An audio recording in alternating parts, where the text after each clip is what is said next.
Next మా hero Sumanth Prabhas.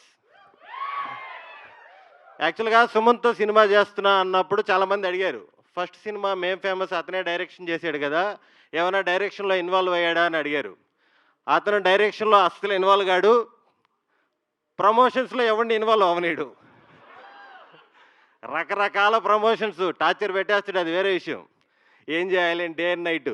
Phone చేస్తాడు అర్ధరాత్రుల పూట. "అన్నా సూపర్ ఐడియా వచ్చిందన్నా" అంటాడు. చెప్పు అంటే టైం చూస్తే 3:15 ఎంత అయ్యుంటది. బావుందిలే పెట్టేయి అంటే, "అన్నా ఏమైనా యాడ్ చేయొచ్చా దీంట్లో" అంటాడు. ఒరేయ్ అన్ని తెలివితేటలుంటే ఫ్లైట్ మోడ్ పెట్టి పనుకునేవాడిని కదా నేను. పెట్టేయి. మామూలుగా ఉండదు. కానీ సినిమా అయిపోయిన తర్వాత అది భుజాల మీద యేసుకొని ఎళ్ళాలి, తిరగాలి, చెయ్యాలి. మనోడు సినిమాకు పట్టిన జలుబు లాంటోడనమాట. టాబ్లెట్‌లేసుకుంటే 7 రోజుల్లో తగ్గుద్ది, ఏసుకోకపోతే వారంలో తగ్గుద్ది అన్నట్టు. సినిమా రిలీజ్‌కి 7 రోజుల ముందు, 7 రోజుల తర్వాత మీకు కనిపిస్తానే ఉంటాడు, వినిపిస్తానే ఉంటాడు.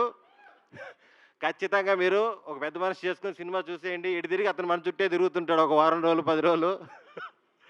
అలాగే సినిమా టెక్నీషియన్స్ అందరూ సాయి సంతోష్ గారు గాని, శ్రీ డీఓపీగా వీళ్ళందరూ చాలా చాలా బాగా చేశారు.